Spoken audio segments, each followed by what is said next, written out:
AJ. A-Twist. It's Rap Attack. Yes, sir. You know what it is, man. It's your boy AJ Showtime. Yeah, DJ Twisted. This is Rap Attack, and we got a special guest in the building. Mario. He's a legend. Oh shit. He was already on it, but he's a legend Hometown hero. and a Baltimore legend at that. Yes, sir. I'm gonna try to do it like he do it. Hold up, Mario. Hey, yo. Mario, what's up, bro? What's going on, man? So Good look, to see you, bro. Good to see you, man. Look, Like we gotta what? get straight Yes, to sir. it. Yes, sir. What's happening? As long as you've been in the game when it comes to R&B, Yeah. you know what I'm saying? Jermaine Dupri was saying that compared to the artists now, Yeah. that doesn't have the church upbringing, like the R&B soul is gone. How do you feel about the current state of R&B now, where it Man. is today? I definitely feel like there's a difference between like people who grew up singing R&B in church or singing R. Like I grew up church, barbershops, cousins' birthdays, anywhere I could sing, anywhere where talent shows. But now it's like, I feel like people go on the internet and they show their talent, right? It's just them in the room and they sing into a blank. They sing into a screen. So it's a different type of thing. It's a different type of soul. I feel like, but there's a lot of talent out there, of course. But I do think what he's saying is true. The development is not there. So it's that's not what the it is. same. I feel like it's not the same type of appreciation. They're not studying. They're studying TikToks. They're studying whoever's doing the latest trend. They're like, oh, I got to do that trend better than them. They're not studying their own original, like coming with your own original sound because you've been studying the greats, but now you've taken from this art. Like I took from Boyz II Men, I took from R. Kelly, I took from Joe, I took from Brian Knight, I took from Michael Jackson, Stevie, and I made my own gumbo, and I think that's what makes me who I am as an artist, So I think it's artist development. Okay. Yeah. All right, you've been in the game for a long time, and you got a new project coming out.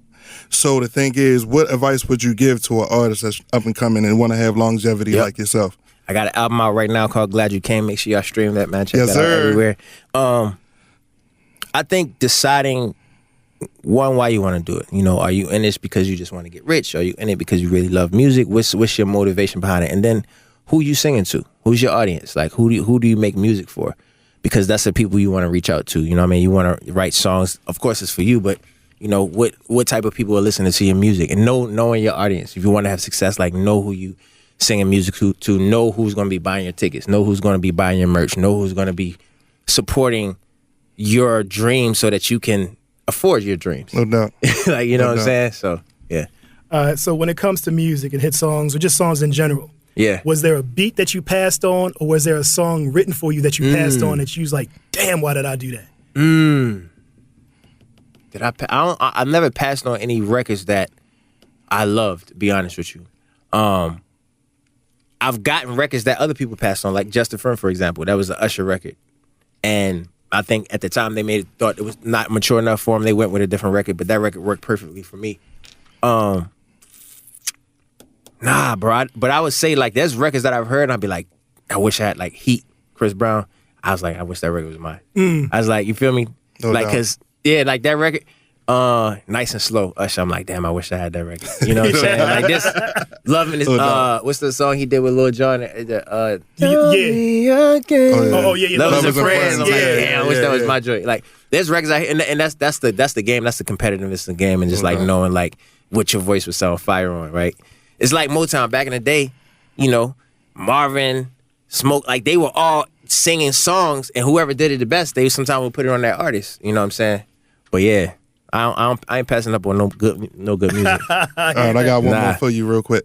So when you come home, when you touch down home in Baltimore, what's the first thing you do once you get settled in? I ain't gonna hold you, man. I hit the homie Rollo, say, yo, I need a cut. Meet me at the gym. He ain't cut me yet. I'm about to go to the venue now and get a cut. Got it set up in the barbershop. Yeah. Order some food, probably, get some Moe's. Okay. You know what I'm saying? That's Baltimore crab talk right cake, there. crab cake. Gotta get a crab cake. Because, it's a couple places that got good crab cakes, but I think I've tasted the best crab cake from Moe's. I don't know. What you think? I think Moe's or Coco's. Coco's got, yeah. You know what I'm saying? Yeah. G&M ain't no slouch. G&M is not no slouch. Yeah, Right. G&M. They overrated, yo. They But I overrated. am But we ain't gonna also- talk Yeah. about that right now. Yeah, nah, Phil. All right, yeah. so before we let you go, we wanted, since we talking about For the Record, Yeah. and the song that you sung for us, you know what I'm saying, Let Me Love You. Yeah. Give us the behind the scenes situation with that. How did that song come about? Yeah. And what did that song mean to you? Man, I was in Miami working with Scott Storch for like 2-3 weeks. We had already did so many records. We had different writers and producers coming through. So this was kind of like when writing camps was like really important. It was like you actually was sitting in one studio and you had a bunch of people coming through.